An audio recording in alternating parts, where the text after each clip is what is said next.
So welcome back everyone. This is chapter number 3 and this is one of the lengthiest chapters जो हमारे syllabus में है. चलिए शुरू करते हैं. तो बेसिकली इस चैप्टर में हम लोग जॉइंट स्टॉक कंपनी यानी कि इन शॉर्ट अगर बोला जाए तो कंपनी कहां कहां से फंड्स अरेंज कर सकती है उसके बारे में ये चैप्टर है. देयर आर सर्टेन सोर्सेज जो कि लॉन्ग टर्म है and there are certain sources जो कि शॉर्ट टर्म है. अगर 1 मार्क का क्वेश्चन यहां से बने तो आप एक बार इस चार्ट को कवर कर लो. ठीक है. लॉन्ग टर्म में आप इक्विटी बोल सकते हैं, preference, retain earning, debentures.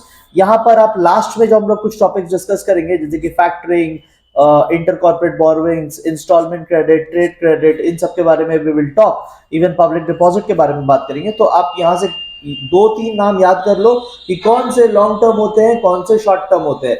Long term हम लोग बोलते हैं मोर देन 1 ईयर को, मोर देन 12 मंथ्स या 1 ईयर. ठीक है. अगर पैसे हम लोग 12 महीने से ज्यादा यूज कर रहे हैं, चाहे अपना या किसी और का, if the duration of the usage is more than 12 months तो हम लोग लॉन्ग टर्म बोलेंगे. And if it is less than 12 months तो हम लोग शॉर्ट टर्म बोलेंगे. चलिए पहले लॉन्ग टर्म पे आते हैं. मेन हमारा फोकस इन चारों पे रहेगा, यहीं से मेन क्वेश्चंस आते हैं. तो अभी ध्यान से आपको सुनना है. ठीक है. तो सबसे पहले इक्विटी का बात करेंगे. जितना चीज इक्विटी से रिलेटेड है वो सब यहाँ पे आपको एक बार में स्क्रीन पे दिख रहा है. सर इक्विटी मतलब क्या होता है? देखो अगर हमारे आप एक चीज समझ लो, देयर इज अ कंपनी. ठीक है. देयर इज अ कंपनी और इस कंपनी का आप मेंबर बनने के बारे में सोच रहे हैं. तो देखो कंपनी का मेंबरशिप कार्ड आप समझ लो, समझने के लिए. ठीक है. ओनली समझने के लिए आप ऐसा मान के चलो कि इक्विटी शेयर्स जो होता है वो कंपनी का मेंबरशिप कार्ड होता है. यानी अगर आपने कंपनी से इक्विटी ले लिया यानी कि कंपनी का मेंबरशिप आपका हो गया. बदले में आपको क्या देना है? कंपनी को आपको पैसे देने पड़ेंगे कंपनी को. ठीक है. तो इक्विटी शेयर्स आपको कंपनी में मालिकाना हक दिला देगा. आप कंपनी के मेंबर बन जाओगे, आप ओनर बन जाओगे. इनफैक्ट ये ओनर के पोजीशन पे होता है, नॉट जस्ट अ मेंबर, आप ओनर के हैसियत से रहोगे. ठीक है. तो इट्स एन ओनरशिप कार्ड या मेंबरशिप कार्ड आप बोल सकते हो. सर इसके कुछ एडवांटेज डिसएडवांटेज पे ले चलो, बड़ा डर लगता है इसमें. देखो 3-3 पॉइंट करके करेंगे बिकॉज अभी रिवीजन कर रहे हैं. जिनको पूरा करना है वो पूरा वीडियो भी है but we are doing revision, तो 3-3 पॉइंट करके करेंगे. ठीक है. चलिए 3-3 पॉइंट ही जनरली आ जाता है. ठीक है. बहुत खराब लग रहा आपका तो 4 पूछेगा, अदरवाइज 3-3 ही काफी है. चलो ये देखिए पहला एडवांटेज. अच्छा एडवांटेज अभी कंपनी के हिसाब से देख रहे हैं तो यहाँ पे 2 लोग थे ना, एक था कंपनी और देयर वाज 1 पर्सन. ठीक है. पर्सन को बोलते हैं हम लोग इक्विटी शेयर होल्डर. ठीक है. ये जो पर्सन है ये कहलाएगा इक्विटी शेयर होल्डर और कंपनी वो इक्विटी शेयर्स इशू करेगी. अच्छा तो कंपनी के हिसाब से सोचते हैं इक्विटी शेयर्स की क्या क्या बातें हैं. ठीक है. देखो सबसे पहली बात, इक्विटी शेयर में there is no burden on earning. देखो जनरली क्या होता है ना, कंपनी ने तो पैसे लिए ना, इस बंदे से तो पैसे लिए कंपनी इस बंदे के पैसे से बिजनेस कर रही है. तो जनरली हम लोग जिससे पैसे लेते हैं उसको कुछ रिवॉर्ड देना पड़ता है. अगर आपने किसी का पैसा लिया तो उसको कुछ रिवॉर्ड देंगे, इंटरेस्ट, डिविडेंड, कुछ भी कुछ रिवॉर्ड देना पड़ेगा. ठीक है. बट यहाँ पे there is no such burden. आपको रिवॉर्ड देना जरूरी नहीं है क्योंकि वो जो पर्सन है वो कोई बाहर वाला नहीं, वो तो ओनर बन चुका है, मतलब वो भी हमारा ही है. तो वो ओनर की हैसियत से है अब, तो इसको पे करना कोई मतलब लायबिलिटी वैसा कुछ है नहीं. Secondly it's a permanent capital. मैंने आपको पिछले चैप्टर में बताया था इक्विटी मतलब शादी जैसा समझ लो. ठीक है. ये परमानेंट है, इसको कभी तोड़ा नहीं जा सकता, इसको कभी वापस नहीं करना है. It is permanent capital. ठीक है. इसको कभी बीच में हमें वापस नहीं करना है. अच्छा there is no charge on asset. मतलब क्या हुआ इसका? मतलब देखो कंपनी जैसे जिससे पैसे लेती है ना तो कंपनी अपनी एसेट को गिरवी रखती है. मतलब कंपनी ने अगर इस बंदे से पैसे लिए तो कंपनी को जनरली अपने एसेट्स जो है, अब कोई भी मशीन, प्लांट में मशीनरी, कुछ भी गिरवी भी रखना पड़ता है. बट इक्विटी के केस में ऐसा नहीं है. तो company can keep its asset with itself and get the money also at the same time. ठीक है. तो ये हो गए कंपनी के पॉइंट ऑफ व्यू से एडवांटेज. अच्छा ओनर के या फिर इन्वेस्टर के पॉइंट ऑफ व्यू से, जिसने पैसे दिए हैं उस बंदे के पॉइंट ऑफ व्यू से क्या एडवांटेज है? देखो उसको ना वोटिंग राइट मिल जाता है. वो ना कंपनी को कंट्रोल कर सकता है. वो कंपनी में आया है एज एन ओनर तो उसको voting right and ownership rights मिल जाते हैं. अच्छा उसका लायबिलिटी भी लिमिटेड रहता है. मतलब कि अगर उसने शेयर्स खरीदे हैं, सपोज इस बंदे ने शेयर खरीदे हैं कंपनी के, लेट्स से 100 रुपीज के, तो इसका लायबिलिटी 100 रुपीज तक ही लिमिटेड रहेगा. मतलब this person is only liable to pay 100 rupees. 100 से ज्यादा 1 रुपया भी इसका नहीं जाएगा. ठीक है, ओके। और देखो अगर बिजनेस सक्सेसफुल रहा ना, अगर बिजनेस चल पड़ा, बिजनेस बहुत ऊंचाइयों को छू रहा है, तो इन्हें डिविडेंड यानी कि रिवॉर्ड भी बड़ा अच्छा अच्छा मिलता है, कंपनी से काफी पैसे मिलते हैं फिर इनको। तो ये हो गया एडवांटेज। सर डिसएडवांटेज क्या हो गया? डिसएडवांटेज ये है ना कि मैनिपुलेशन हो सकता है। देखो बात ये है ना कि अ, कुछ गिने चुने लोग बहुत ज्यादा शेयर्स खरीद लेंगे। बिकॉज देखो आप एक शेयर खरीदते हो तो आप कुछ परसेंटेज मालिक बन जाते हैं कंपनी, आप ज्यादा खरीदेंगे तो आप ज्यादा परसेंटेज मालिक बन जाएंगे। तो इसमें क्या होता है ना, कुछ अमीर लोग ज्यादा शेयर खरीद के फिर मैनिपुलेशन करना शुरू कर देंगे, ठीक है। तो company gets manipulated by few people because just because they have more money. दिमाग हो सकता है ज्यादा नहीं हो, बट पैसे के चलते उनके कंट्रोल में आ जाता है। डेंजर ऑफ ओवर कैपिटलाइजेशन, क्या है ना कि ये चीप सोर्स है, बिकॉज इसमें कंपनी को डिविडेंड देने का कोई प्रेशर नहीं है, रिवॉर्ड देने का कोई प्रेशर नहीं है। तो कंपनी ना कभी कभी ओवर कैपिटलाइज हो जाती है, ज्यादा पैसा आ जाता है। तो ज्यादा पैसा तो अच्छी बात है? नहीं अच्छी बात है ना। देखो मान लो कंपनी ए है और मान लो कंपनी बी है, दोनों सेम बिजनेस में है, ठीक है। अच्छा कंपनी ए के पास, छोटा एग्जांपल लेते हैं, 1000 रुपीज है और कंपनी बी के पास ना ज्यादा पैसे हैं, 5000 रुपए है, ठीक है। कंपनी बी के पास ज्यादा पैसे हैं। अच्छा दोनों का प्रॉफिट कितना हो रहा है पता है? दोनों का प्रॉफिट हो रहा है 50 रुपीज, दोनों का प्रॉफिट हो रहा है 50 रुपीज। तो आप बताओ कंपनी ए बेहतर है या कंपनी बी बेहतर है? किस में इन्वेस्ट करना चाहोगे? मैं तो ए में इन्वेस्ट करना चाहूंगा यार, 1000 रुपए में ही 50 प्रॉफिट कर लिया, उसको तो 5000 लग गए 50 कमाने के लिए। तो ये कंपनी जो है ना, बी जो है, ये उतनी इफेक्टिव कंपनी है, 5000 लेके बैठे हो, सिर्फ 50 कमा रहे हो, सामने वाला 1000 में ही 50 कमा लिया। तो ए अच्छा है ना, ए में स्मार्ट लोग बैठे हुए हैं, कम पैसे में प्रॉफिट कर रहे हैं, और तुम 5 गुना ज्यादा पैसे लेके बैठे हो फिर भी प्रॉफिट नहीं कर रहे हो। तो over capitalization is not a good thing. B के पास बहुत पैसा है, ओवर कैपिटलाइज होकर बैठा है, लेकिन देखो क्या रिटर्न आ रहा है, इन्वेस्टर्स खुश नहीं होंगे ये देख के, ठीक है, ओके। नेक्स्ट पॉइंट पे चलते हैं, नो ट्रेडिंग ऑन इक्विटी। देखो ट्रेडिंग ऑन इक्विटी मैंने आपको पिछले वीडियो में बताया था, पिछले चैप्टर में बताया था।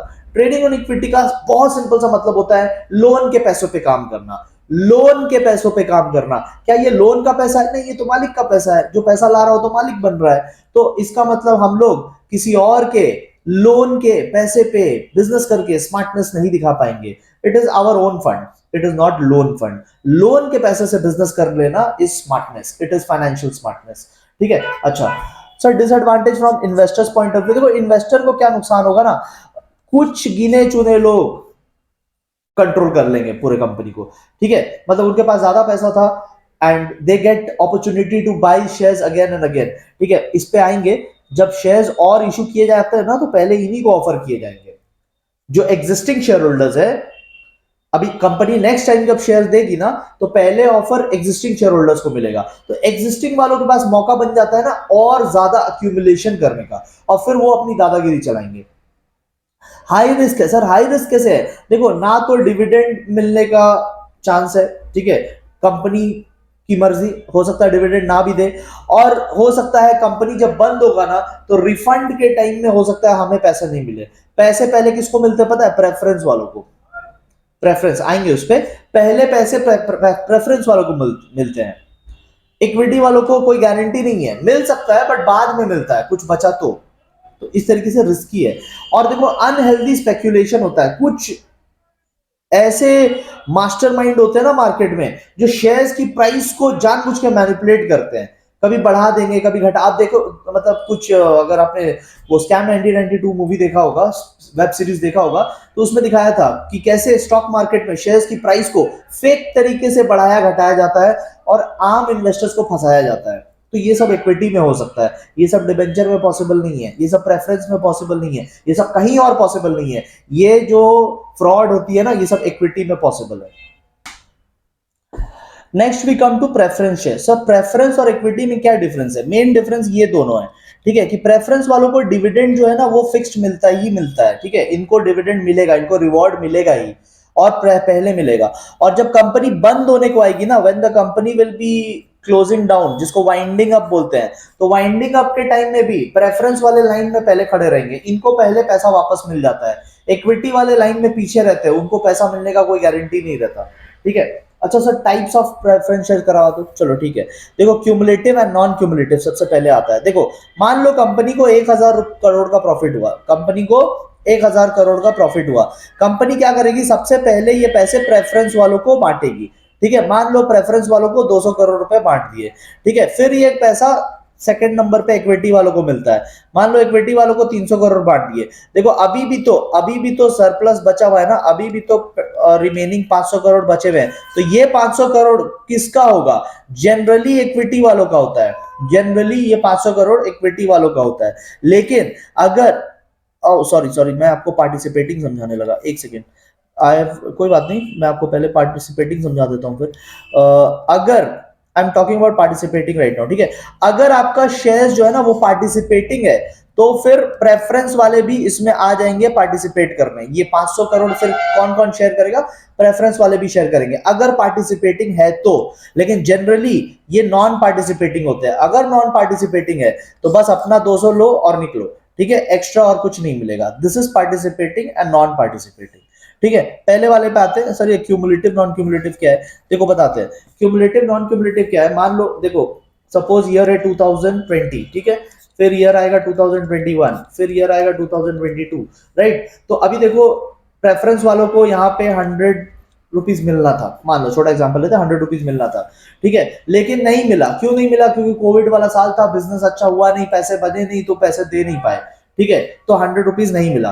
अब अगले साल भी 100 रुपीज मिलना था, तो क्या पिछले साल वाला इस साल अक्यूमुलेट होके मिलेगा क्या। अगर आपका शेयर क्यूमुलेटिव है तो अगले साल मिला जुला के आपको 200 दे देंगे। लेकिन अगर आपका शेयर नॉन क्यूमुलेटिव है, मतलब जमा नहीं होगा, तो अगले साल फिर आपको 100 ही मिलेगा। और सर ये वाला 100 जो नहीं मिला उसका क्या, वो लॉस हो जाएगा। ठीक है, समझ में आ गया, okay.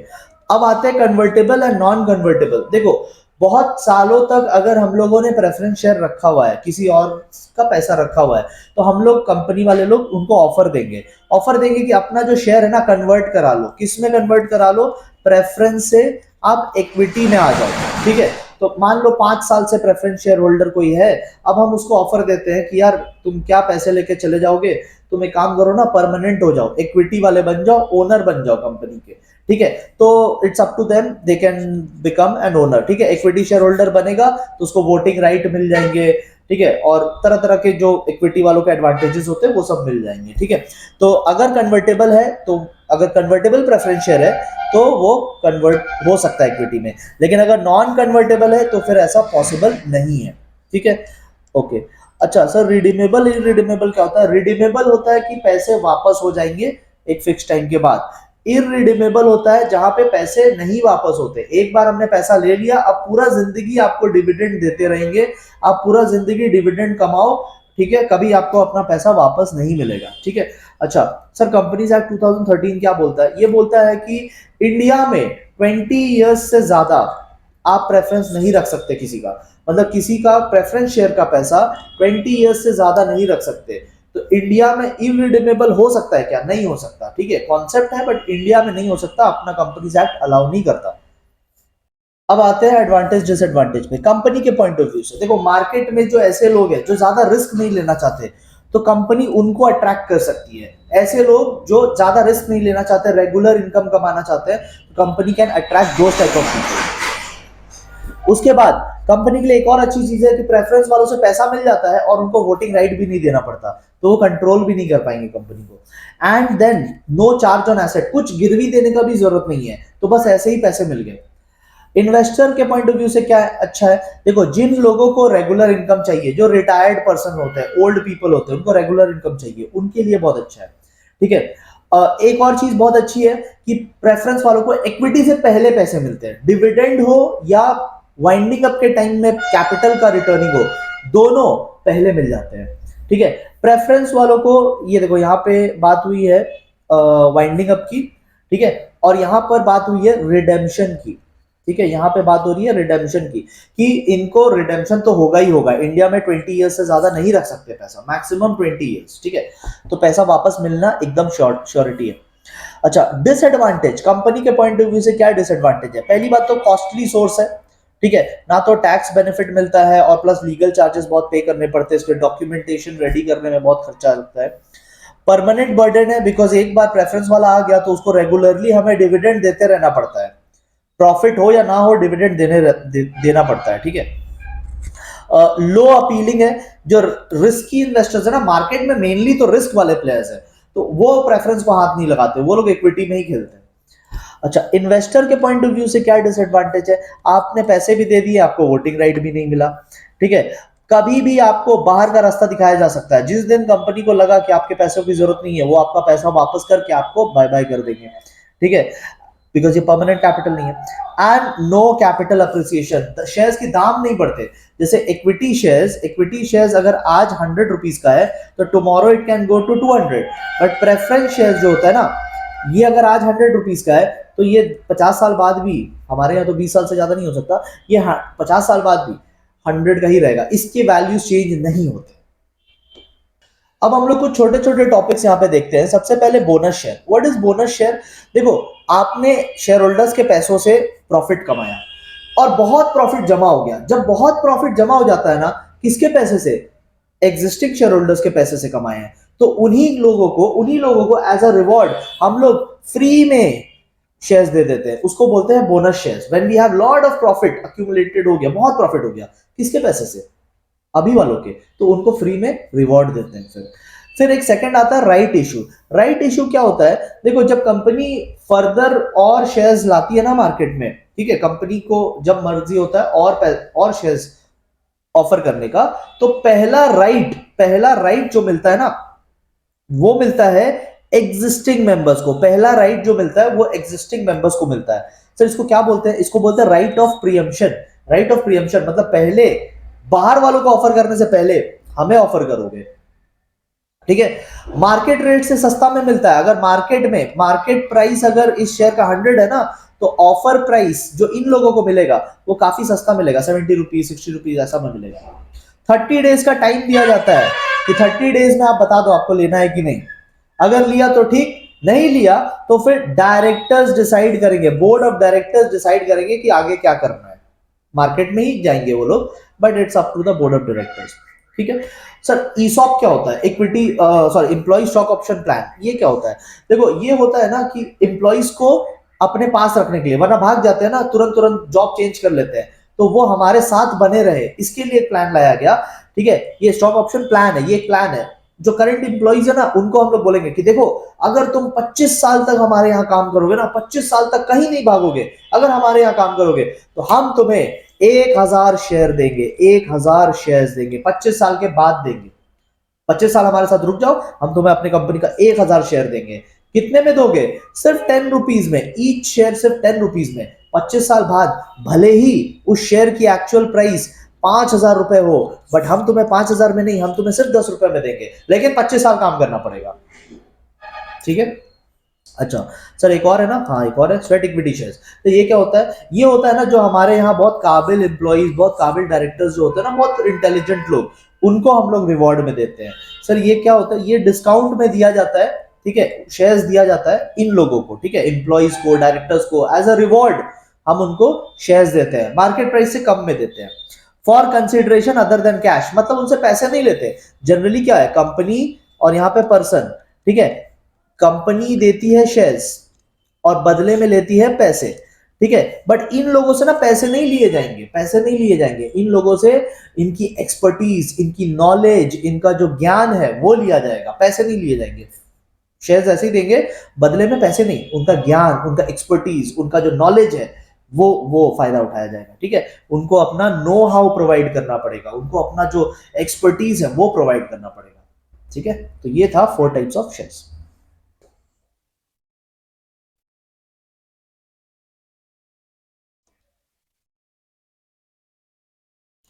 Next we come to retain earning. Retain earning क्या होता है? जो हम लोग पूरे साल पैसे कमाते हैं ना, उसी को बांटना नहीं, उसी को रख लेना, that is called retain earning. तो जब प्रॉफिट जमा करते हैं, that is called retain earning.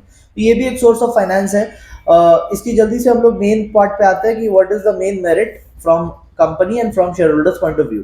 Company के लिए क्या है? इकोनॉमिकल सोर्स ऑफ फाइनेंस है, बिकॉज आपको किसी से मांगना नहीं पड़ा, कोई इंटरेस्ट पे करने की जरूरत नहीं है।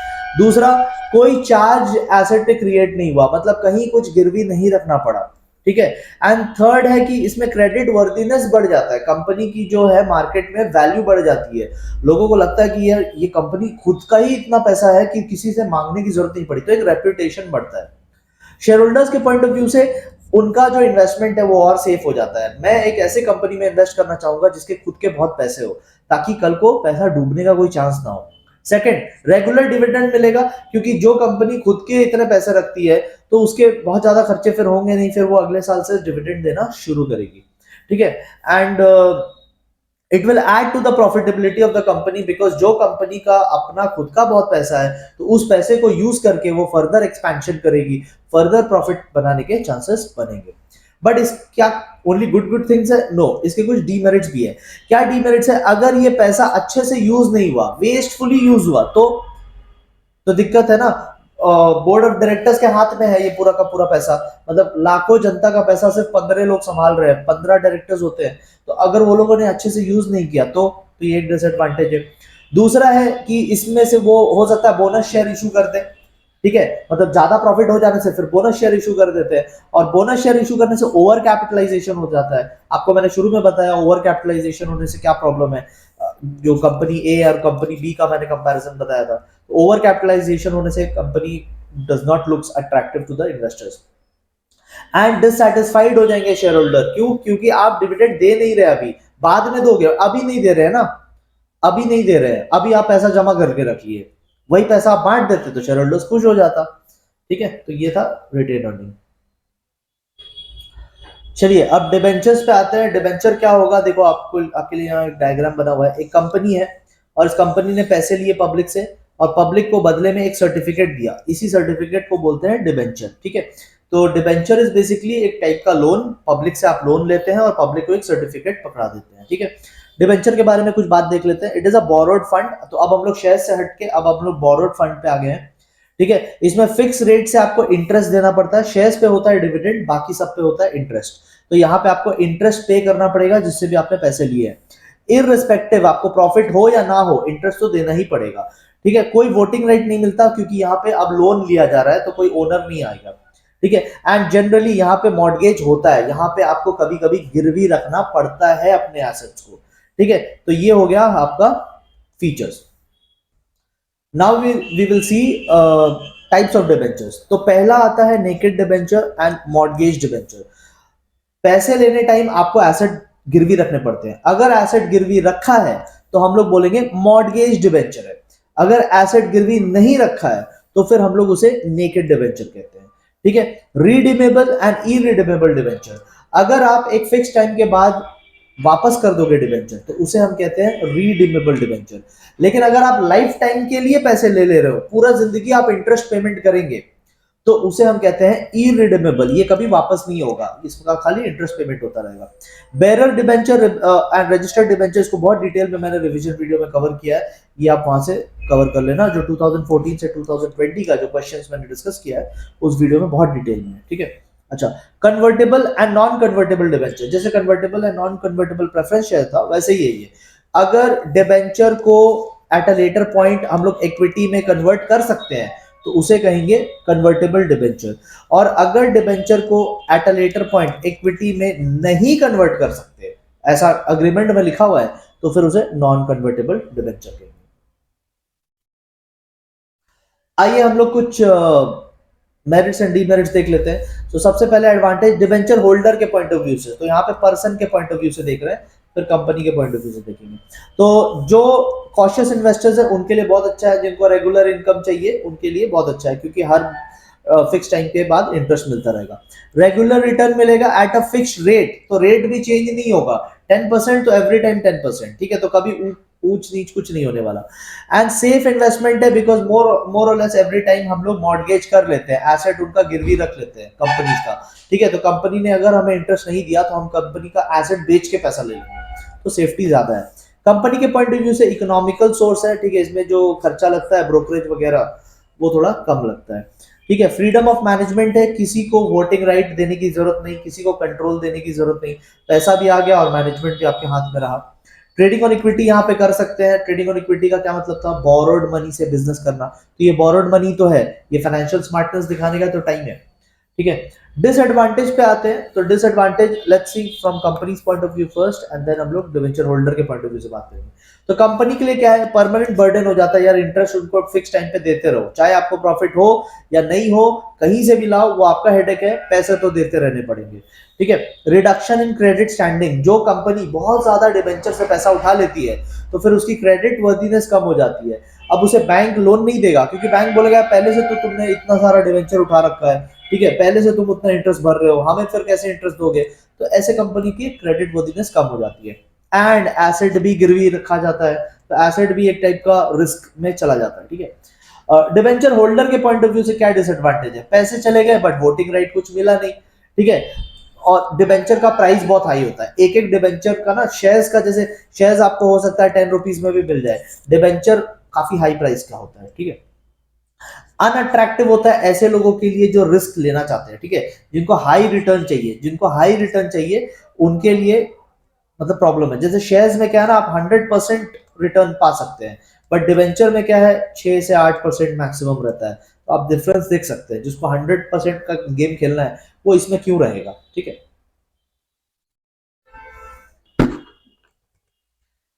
I would suggest all of you कि अभी ये चैप्टर आप यहाँ पे एक बार पॉज कर दो, इस चैप्टर को फुल स्ट्रेच में मत कीजिए, एक बार आप जितने भी अभी तक का इसका नोट्स था ना उसको एक बार गो थ्रू करो, 15 मिनट्स लगा दो, आपका इतना पार्ट हो जाएगा। ठीक है।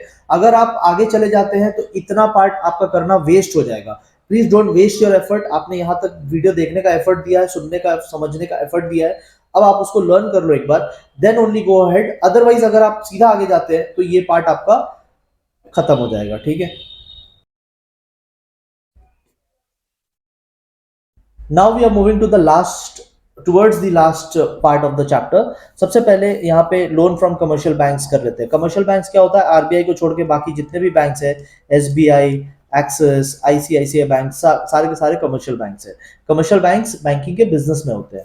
इनसे फंड्स लेने के क्या एडवांटेज है, पहली बात तो फंड्स आर ऑलवेज अवेलेबल। अभी आगे हम लोग देखेंगे कुछ सोर्सेज जो कि नॉन डिपेंडेबल होते हैं, उसके पास फंड्स हमेशा नहीं होता है। ठीक है। और लोन्स फ्रॉम कमर्शियल बैंक जो है, इसमें ट्रेडिंग और इक्विटी करने का फायदा होता है, मतलब हम बिना अपना पैसा लगाए दूसरों के पैसे से बिजनेस कर सकते हैं। ठीक है। डिसएडवांटेज क्या होता है, एक तो हमारा एसेट मॉर्गेज हो जाता है, दूसरा टाइम कंज्यूमिंग फॉर्मेलिटीज बहुत ज्यादा होते हैं, लोन लेने में बहुत टाइम लग जाता है, सेवरल मंथ्स लग जाते हैं। अच्छा सर, कैसे कैसे लोन्स देते हैं ये लोग, देखो दो टाइप का देते हैं, एक तो हम लोग बोलते हैं आउटराइट लोन्स एंड एडवांसेस, और दूसरा बोलते हैं कैश क्रेडिट। दोनों में फर्क क्या है, देखो दोनों में आपको हो सकता है 100 रुपीज, छोटा एग्जांपल ले रहे हैं, 100 रुपीज सैंक्शन कर दिया गया, ठीक है, बट जरूरी नहीं कि आप 100 रुपीज यूज करोगे, मे बी आपने इस 100 रुपीज में से ओनली 80 रुपीज यूज किया, इसमें भी आपने 80 रुपीज यूज किया। बट प्रॉब्लम क्या है ना, जब आप लोन लेते हैं तो आपका जो इंटरेस्ट है ना, आपका जो इंटरेस्ट है वो होल अमाउंट पे लग जाता है, मतलब पूरे 100 रुपीज पे इंटरेस्ट लगेगा। बट कैश क्रेडिट में क्या मजे की बात है कि अगर आपने 80 रुपीज यूज किया है तो आपको इंटरेस्ट केवल 80 रुपीज पे लगेगा। ठीक है। ओके।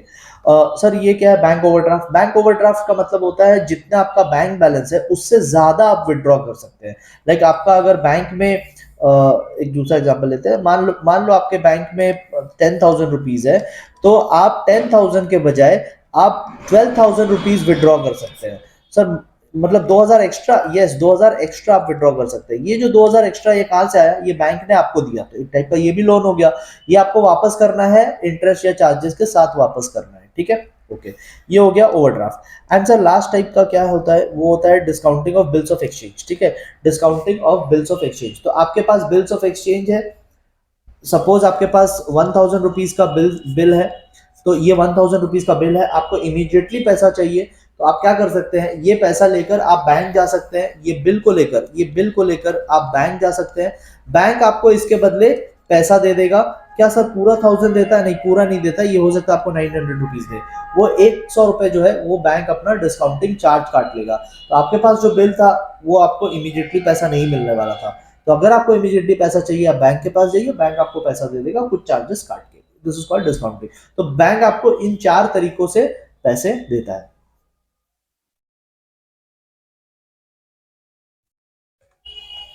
फिर हम लोग आते हैं लोन्स फ्रॉम फाइनेंशियल इंस्टीट्यूशन।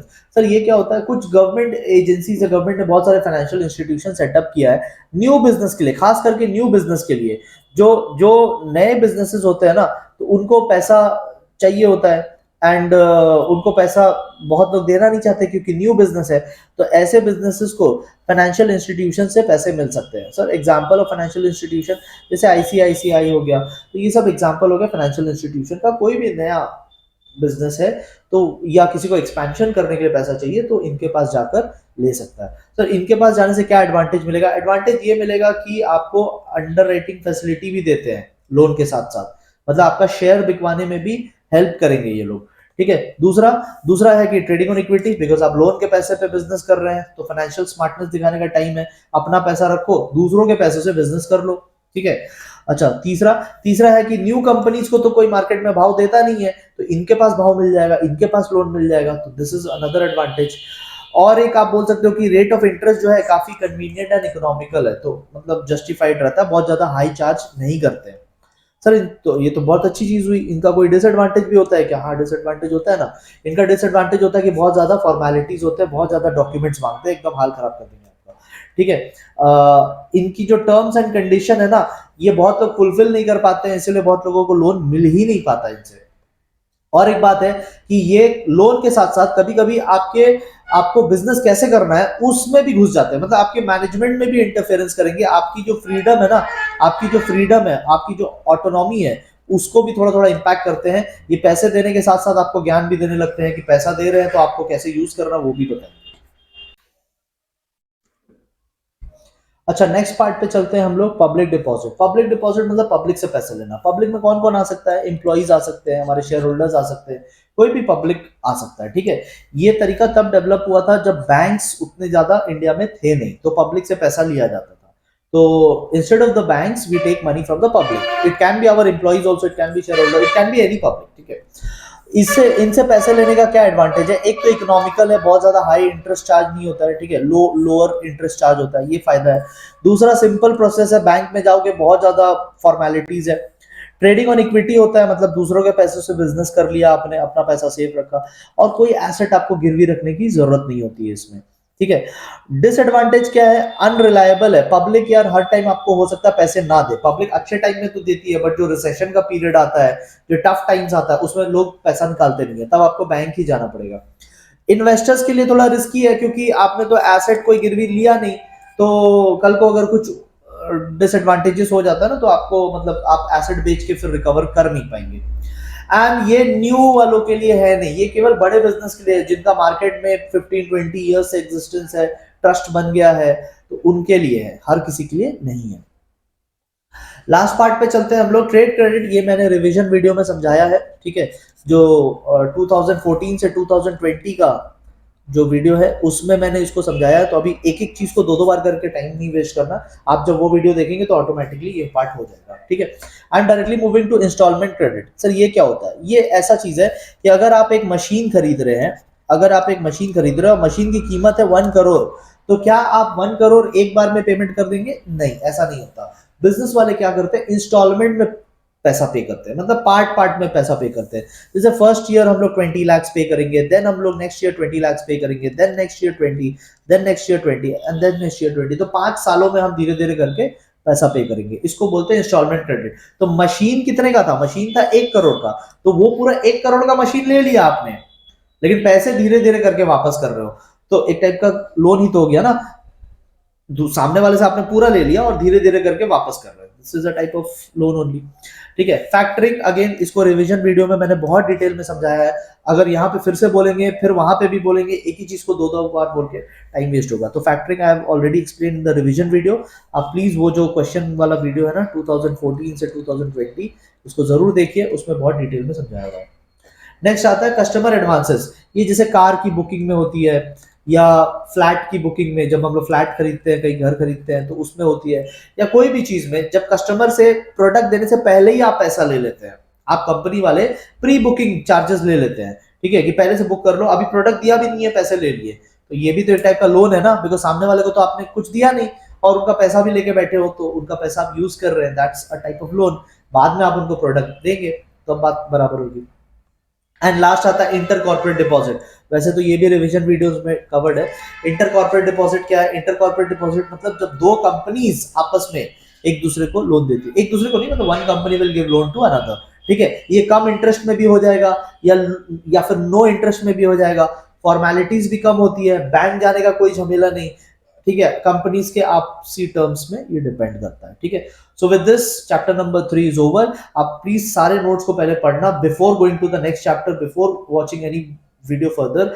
आपको अपने से इस चैप्टर को कवर करना होगा, अभी ग्रिप में नहीं लिए तो आगे नहीं आएगा ये ग्रिप में, ठीक है। तो राइट नाउ आप इसको ग्रिप में लो।